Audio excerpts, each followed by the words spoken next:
vídeo do YouTube e depois disponibilizar nos grupos para vocês acompanharem. Até que... Não, tranquilo, mas fica atento que por volta das 10 para as 2 a gente já está enviando o link do 7º ano. Beleza, Brenda? Tá tranquilo. É experiência, a gente vai adquirindo isso conforme o tempo, tá? É a primeira vez que a gente está lidando com esse tipo de aula, tá?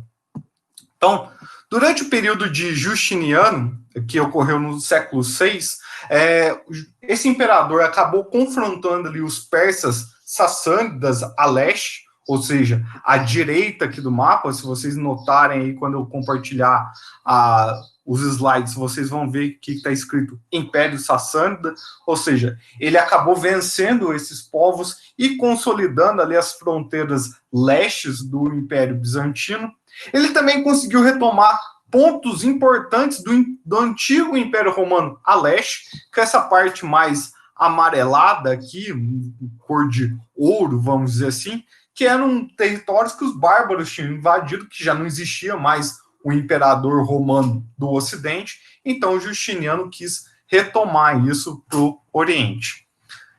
Foi ele também que lutou contra a heresia ariana. E aí que eu queria voltar lá na questão do Constantino.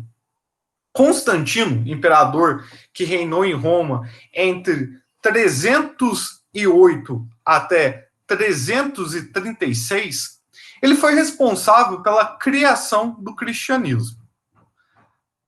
Para vocês do 6º ano, e até para muita gente mais velha, assim, tal, quando se fala assim, quem que inventou o cristianismo? A resposta parece ser óbvia, Jesus. Mas não foi Jesus que criou o cristianismo, e nem foram os apóstolos também que criaram o cristianismo. Quando se perguntassem para Cristo, se ele voltasse na Terra hoje, qual religião ele segue, ele ia falar judaísmo.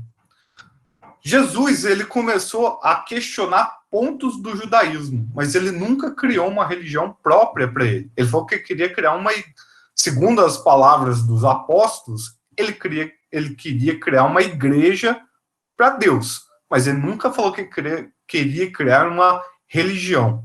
E até o próprio termo igreja é uma tradução moderna das palavras de Cristo.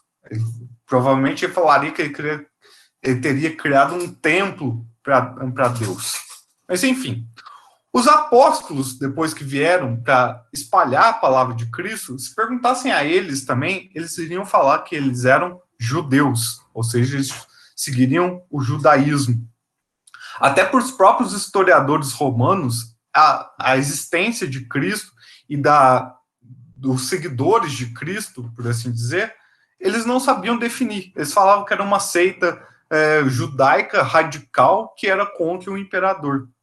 Então, durante todo esse tempo, desde a morte de Cristo até a existência de Constantino como imperador, o cristianismo nunca existiu como religião.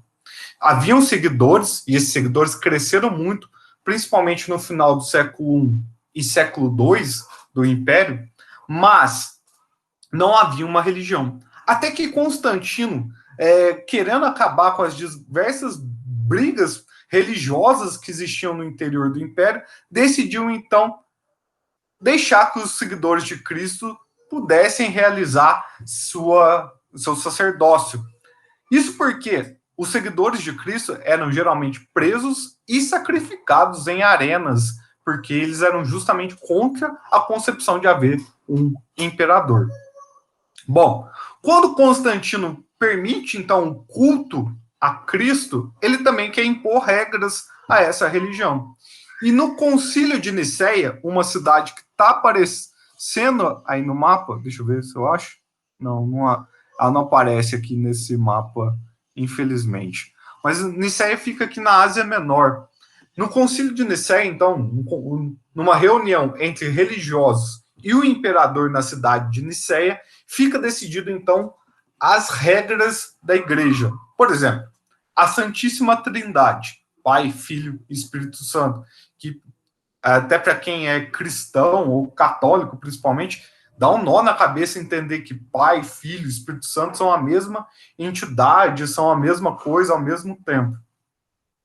Isso foi decidido no Concílio de Nicéia, porque havia-se uma dúvida, havia pessoas que imaginavam que Jesus era o próprio Deus, que Jesus era filho de Deus, ou que Jesus era simplesmente um seguidor de Deus. Então, bateu-se o martelo sobre a Trindade para responder essa questão.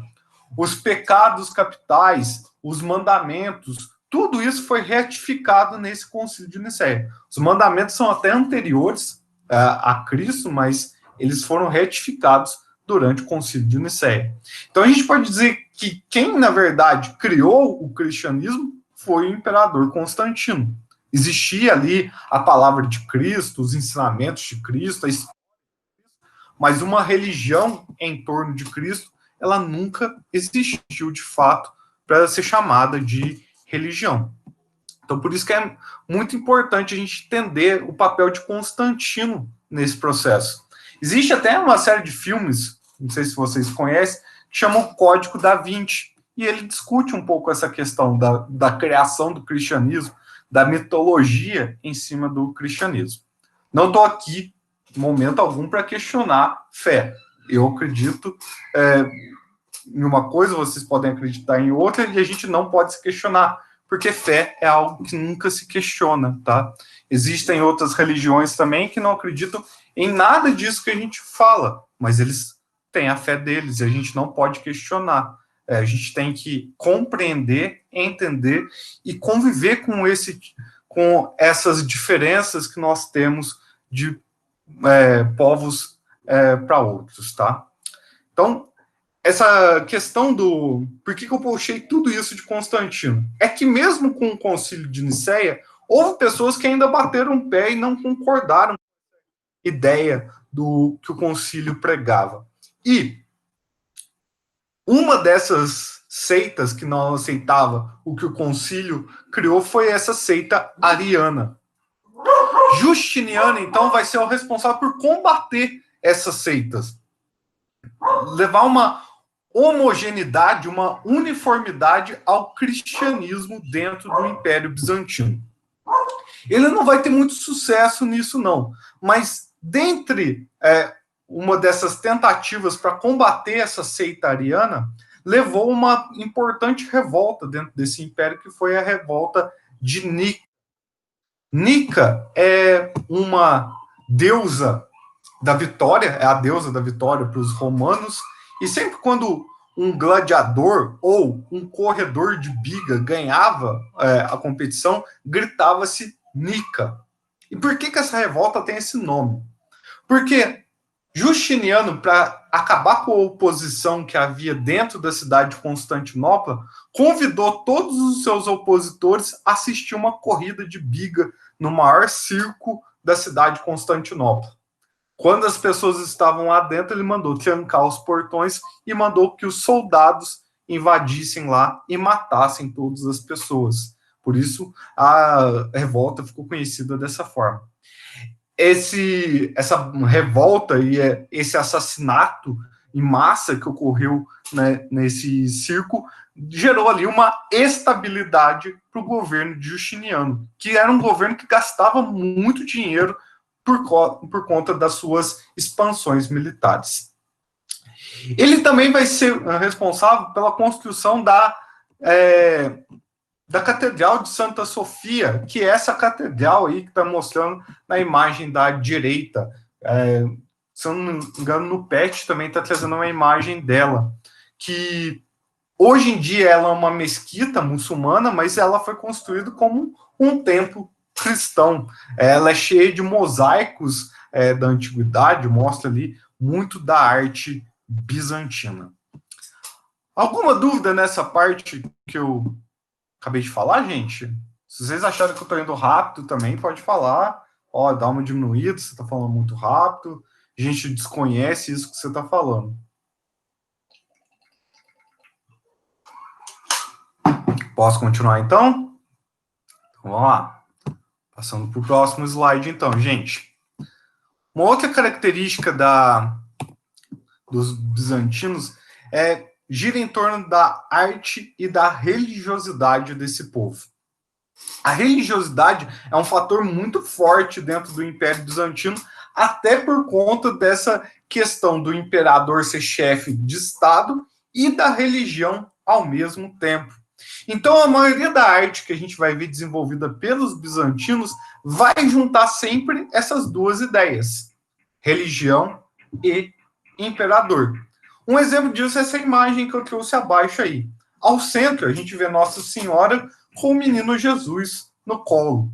Mas à esquerda da imagem e à direita da imagem traz duas figuras ali que não fazem parte do universo religioso. À esquerda dela, nós temos um homem, e esse homem é o imperador bizantino. E ao lado direito, a gente encontra a imperatriz, ou seja, a esposa do imperador. Então, isso mostra como a arte no Império Bizantino traz sempre essas duas figuras. Agora, uma coisa que nós vamos notar, caso a gente procure sobre arte bizantina, é que a gente não vai encontrar estátuas nessa sociedade. Alguém pode se questionar, mas por que eles não sabiam fazer estátuas? Não, eles não tinham conhecimento para isso? Tinham muito conhecimento. Eles herdaram essa tradição lá dos romanos, que faziam estátuas assim enormes e com uma perfeição assim inquestionável. Porém, no Império Bizantino vai ocorrer um fenômeno chamado de iconoclastia. A iconoclastia era o combate à adoração de imagens. Então, as estátuas que eram produzidas pela igreja passaram a ser proibidas pelo imperador, porque ele achava que a igreja estava ganhando muito dinheiro às custas da distribuição e da adoração de estátuas. Então, a iconoclastia vai ser um movimento de proibição de representações de santos, de Cristo e até do próprio imperador em estátuas. Por isso que a maior parte das representações que a gente vai achar de figuras como imperadores e santos vão ser justamente dessa forma de mosaicos, como está apresentando aí na imagem, ou de vitrais. Aqueles vitrais de igreja, eu não lembro certinho como é de Cabo Verde. Eu entrei lá só uma vez até hoje. Mas muitas igrejas trazem vitrais assim, com imagens que representam, por exemplo, a Via Sacra, que é o caminho que Cristo percorre desde lá do julgamento até a crucificação e a ressurreição. Em Guaranésia, por exemplo, não traz a Via Sacra, mas traz a história de Santa Bárbara, por exemplo, que é a padroeira da cidade. Então, esses vitrais, eles são uma tradição justamente dos povos bizantinos, tá? Bom, alguma dúvida nessa parte, gente? Posso continuar? Então, vamos lá. Agora, falando, então, sobre a semana 4. Então, isso tudo está dentro dos conteúdos sendo trabalhados aí na semana 3. Já na semana 4, o tema é o islamismo e a expansão muçulmana.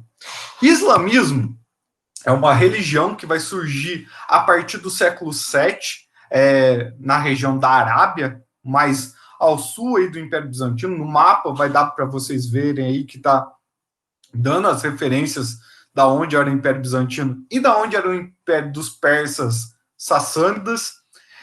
E nessa região da Arábia vai surgir uma nova religião ali, de orientação também monoteísta, ou seja, também acreditava em um único Deus, tá? E essa é a religião que talvez mais, ainda é, com certeza, a que mais cresce no mundo até hoje, tá?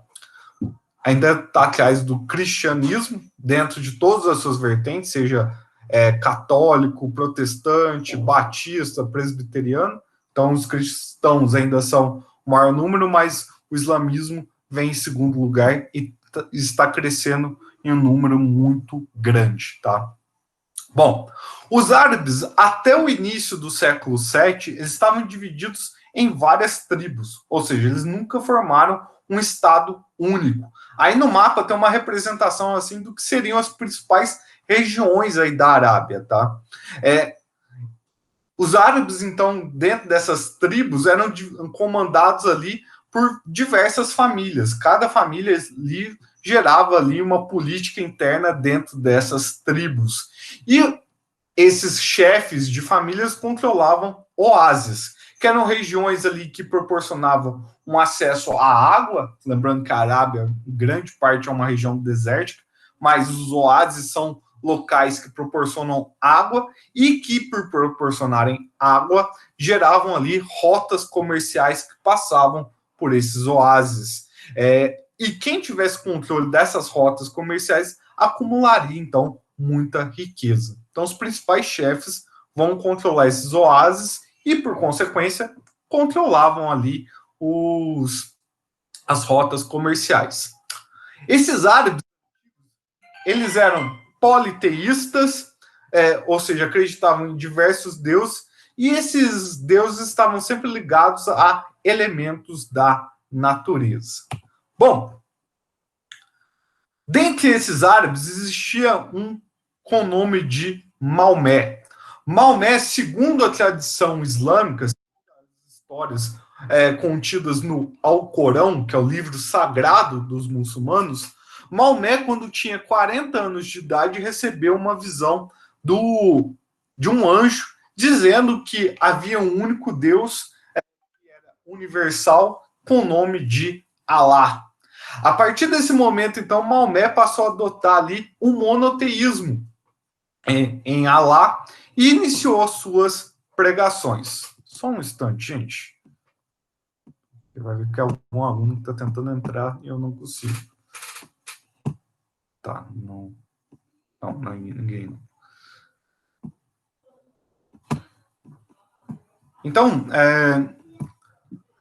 Maomé começou a profetizar a sua religião, espalhando ali para algumas pessoas, principalmente seus familiares. Um pequeno grupo ali de jovens, de mercadores, foram os primeiros a se adequarem, a aceitarem a ideia de um Deus único ali.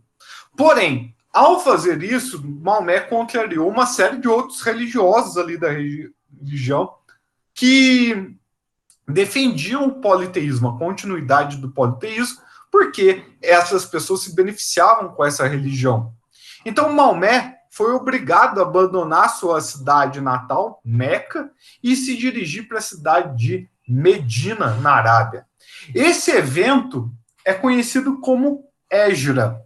Não sei se vocês lembram, lá no começo do ano, quando a gente estuda os calendários, que eu falei que existe, por exemplo, eu na turma do estudei, falei que existe o calendário cristão, que é a referência que a gente tem, é o nascimento de Cristo. Já para o calendário muçulmano, a referência que eles têm é justamente esse episódio, a Égira, o momento então que Maomé sai de Meca e vai para Medina. Então, o que era o ano 622 para nós cristãos, ou para quem é cristão, era o ano 1 para os muçulmanos, tá? Então, eles estão aproximadamente 622 anos menos do que a gente no calendário deles, tá? Bom, em Medina, Maomé acabou criando ali a experiência de um Estado islâmico, na qual o chefe religioso também era um chefe político, e as leis seriam baseadas em leis religiosas. Essa ideia que Maomé tem de um Estado religioso, onde o chefe de Estado também é o chefe religioso, ele meio que copia a ideia justamente do Império Bizantino. Afinal, isso daí é praticamente a mesma descrição do que é o César do papismo, tá? Bom, em Medina ele vai acabar fundando a primeira mesquita, que seria a igreja para os muçulmanos, e constrói um exército formado por fiéis. Em 630, então, ou seja, 8 anos após ter fugido de Meca, ele volta com esse exército e conquista a cidade. Todas as divindades antigas cultuadas pelos árabes foram destruídas, com exceção da Pedra Negra, uma pedra que até hoje é adorada lá como um símbolo pelos árabes. Eu vou tentar compartilhar com vocês agora um vídeo explicando como é feita, ano a ano, essa peregrinação dos árabes até a região de Meca, tá? Só um instante.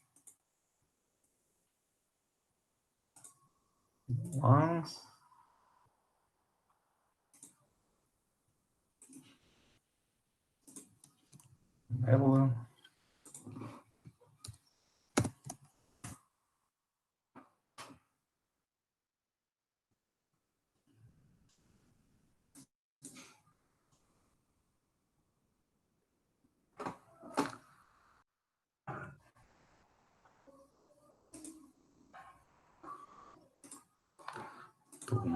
Só um instante, gente.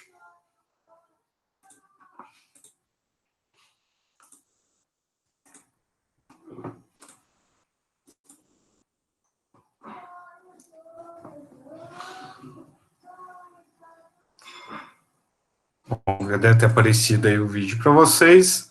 Eu vou iniciar para vocês verem como é dentro dessa Caaba hoje em dia, tá? Vamos lá.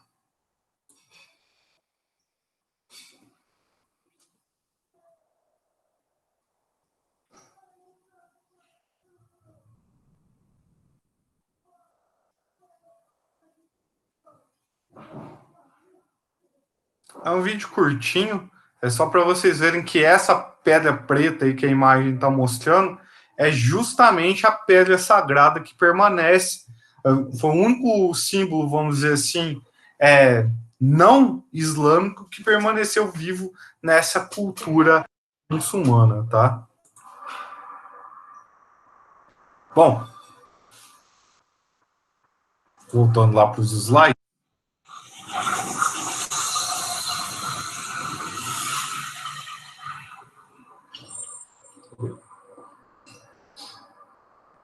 Bom, quando Maomé morre, vai haver um debate, então, sobre como vai ser a divisão do império criado por Maomé, e a partir de Maomé também há uma profunda expansão militar dos muçulmanos, em direção principalmente aos impérios persa e império bizantino. Muitas terras que pertenciam a esses dois impérios são conquistadas pelos islâmicos. E com a morte de Maomé ficava a questão: quem iria governar esse império? Existiu aí duas tendências, então, de governo. Uma que nós vamos conhecer como xiitas. Os xiitas acreditavam que o governo das terras muçulmanas deveriam ser de descendentes, ou seja, descendente direto, pertencer ao sangue de Maomé. Enquanto os sunitas seriam pessoas que achavam que os mais hábitos deveriam, então, ocupar esses postos de governo. Então, isso, ao longo da história, vai gerar um profundo debate, uma divisão dessas terras conquistadas pelos muçulmanos, o que vai acabar, com o tempo, enfraquecendo esses povos. Alguma dúvida até aqui, gente, sobre os muçulmanos?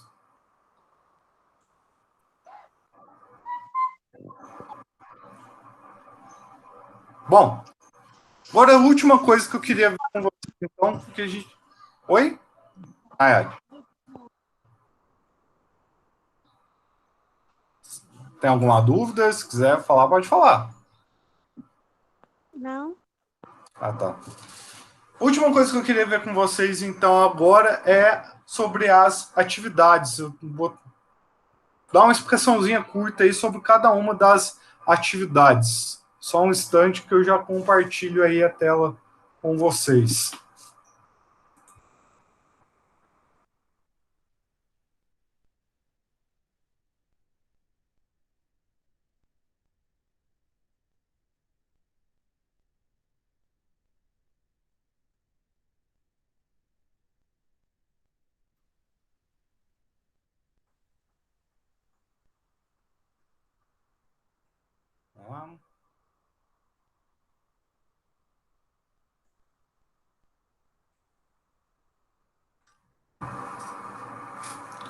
Então vai aparecer aí para vocês semana 3. Vou lá direto na primeira atividade. Lembrando que o texto que está aí no PET resume tudo que eu falei aí durante a aula. Isso vai ser importante para vocês também consultarem para fazer as atividades. Então vamos lá, questão 1 da semana 3. O turbulento período de invasões bárbaras foi acompanhado na Europa Ocidental por uma difusão gradual do cristianismo. Ou seja, o cristianismo foi se propagando, foi se espalhando pela Europa Ocidental. O imperador Constantino, então, que está aí de 306 a 337, considerado o último dos grandes imperadores romanos, foi a garantia de liberdade de culto dos cristãos. Depois disso, a religião cristã se disseminou por todo o Império Romano. O cristianismo tornou-se religião oficial desse império em 391, sob o governo de Teodósio, que reconhecia dessa forma o sucesso do novo credo. Ou seja, Constantino legalizou o cristianismo, mas quem adotou como religião oficial foi Teodósio, muito tempo depois. Daí em diante, ele foi adotado por um número cada vez maior de pessoas. Pelo que você compreendeu, qual a importância do imperador Constantino na história do cristianismo? Então, é para vocês pensarem por que Constantino é tão importante para o cristianismo. É aquela questão que eu falei do concílio de Nicéia.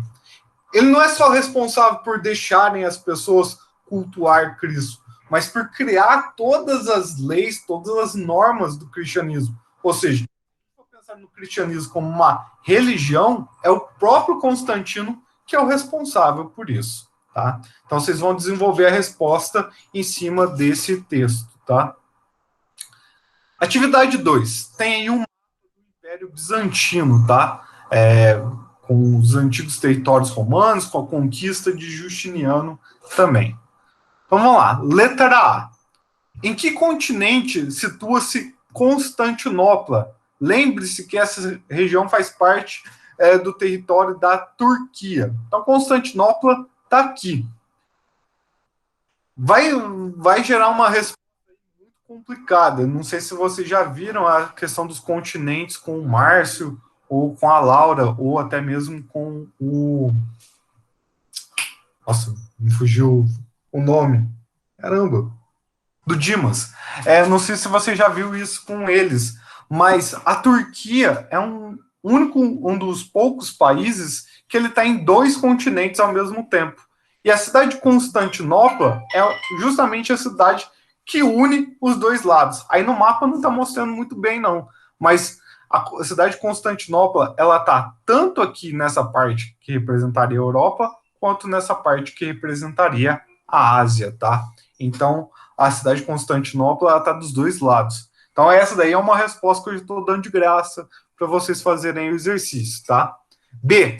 A localização geográfica teve importância na história de Bizâncio? Justifique. Isso daí, essa informação vocês vão encontrar no texto, tá? Acima. Mas olha só onde ficava essa cidade. A gente vê que ela une povos aqui em cima, com o grande mar Mediterrâneo, que era o mar mais importante na época dos povos romanos, e continuou sendo um mar muito importante. Então, essa cidade, e afinal ela liga 2 continentes aí, ela é uma cidade importante porque ela lida com rotas comerciais importantes, tá? Mas vocês vão encontrar essa informação no texto acima. E C. Quais os meios de transporte utilizados pelos mercadores de Constantinopla? Acabei de falar também que a gente está falando de mar. Então, se está navegando, precisa de transportes marítimos. Aí no texto vai estar indicando também que tipo de transporte é esse. Atividade 3. Qual a importância histórica de Justiniano para o Império Bizantino? Então, todo aquele período que eu falei de Justiniano, ele traz ali vários pontos que são importantes. Eu citei, por exemplo, o combate ao arianismo, a expansão militar que o Império vai ter, as construções importantes, o combate à revolta de Nica, tudo isso é algo que vocês podem citar aí nessa atividade 3, tá? Mas também tem um texto aí em cima indicando bastante sobre isso. 4. Em seu caderno, faça uma lista dos principais aspectos do apogeu e de queda de Bizâncio. A queda eu não falei tanto porque a gente vai retomar isso num segundo momento nas próximas unidades. Mas O apogeu vai ser justamente nessa fase que eu falei de divisão do Império. A queda, ela vai significar o fim da Idade Média, ou seja, a gente só vai ver isso mesmo, estudar isso a fundo mesmo no ano que vem. Então é um exercício assim até meio complicado de vocês fazerem. Mas nada que uma pesquisa não resolva aí, tá, gente? Isso é muito importante, que já que o material pede para vocês também terem essa autonomia de pesquisa, tá?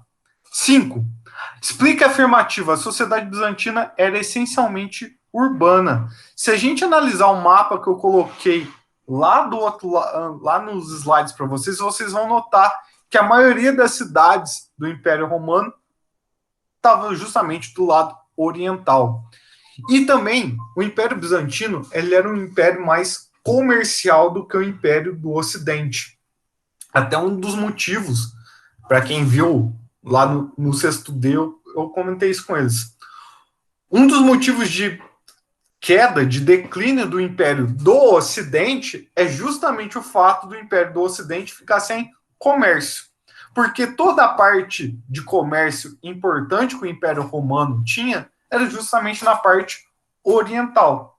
Então, quando se dividiu o Império em dois, a parte sem comércio foi a que entrou em decadência. E a parte com o comércio aguentou bem mais.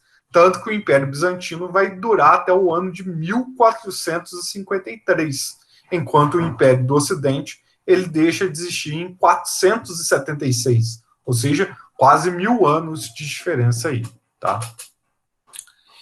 E a 6, aponte as principais características da arte bizantina. Então, é naquele último slide que eu coloquei lá, falando sobre qual é a temática dessas artes, ou também pelo fato do porquê que eles não têm estátuas, tudo isso vocês podem apontar aí na questão 6.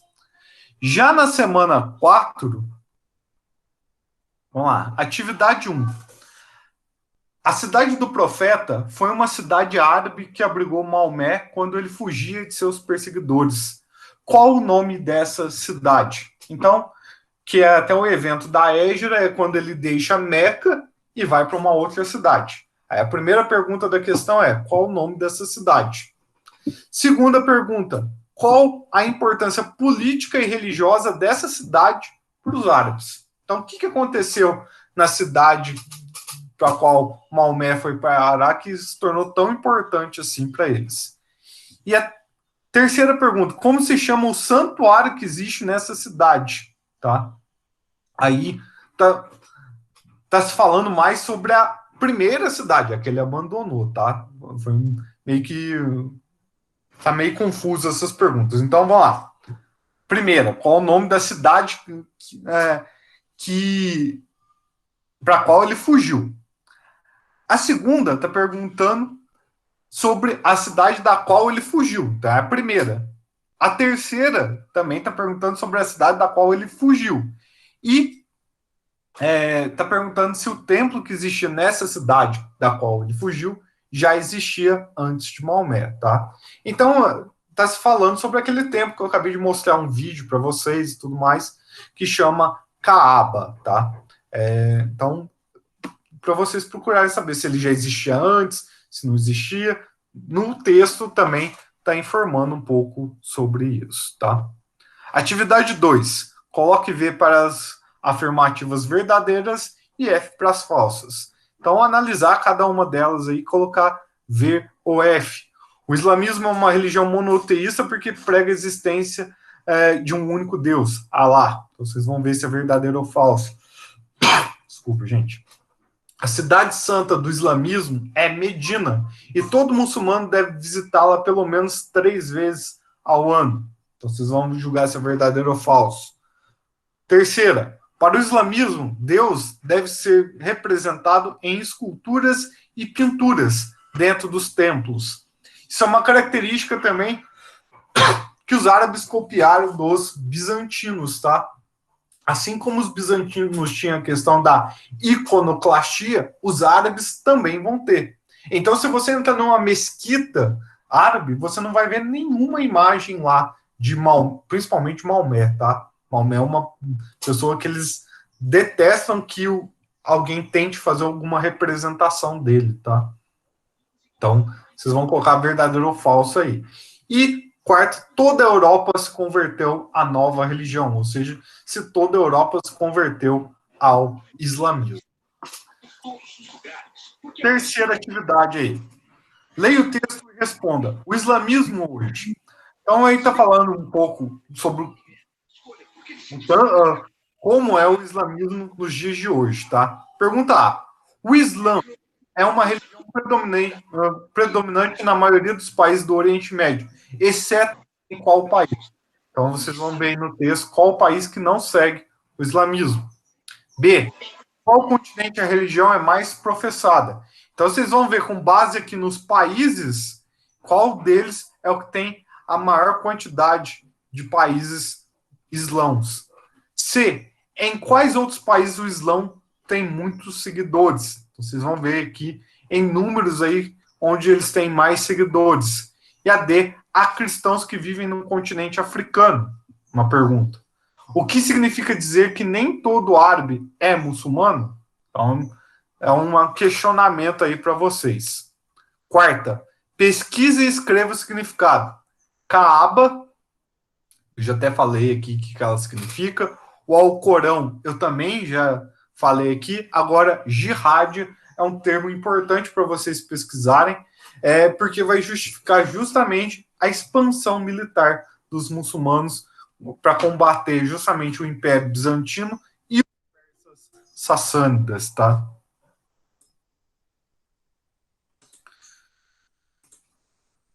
Atividade 5. Atualmente, há no mundo cerca de 1,5 bilhão de adeptos do islamismo. Essa religião é seguida pela maioria da população de vários países da Ásia e da África, e tem fiéis por todo o planeta, inclusive no Brasil. Nos últimos tempos, muitas referências são feitas ao islamismo nos meios de comunicação. Isso ocorre principalmente em função dos conflitos armados no Oriente Médio, onde essa religião tem forte presença. A ligação entre islamismo e conflitos, porém, contribuiu para uma visão equivocada dessa religião. Só um minuto.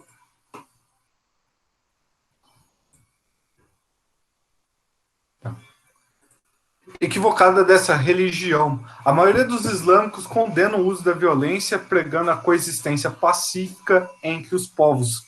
Pesquise e escreva sobre o significado da palavra Islã e quais são os fundamentos dela. Então, mais uma questão de pesquisa aí para vocês realizarem aí. 6. Com a morte de Maomé em 632, o Estado muçulmano passou a ser governado por califas, sucessores do profeta.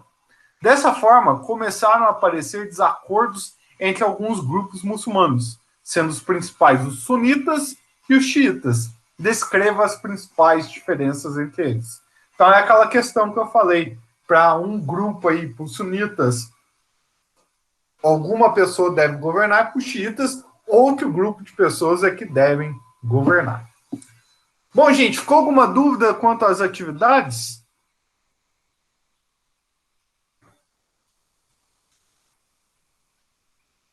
Bom, eu vou encerrar aqui, então, a gravação, tá? Lembrando que eu acabei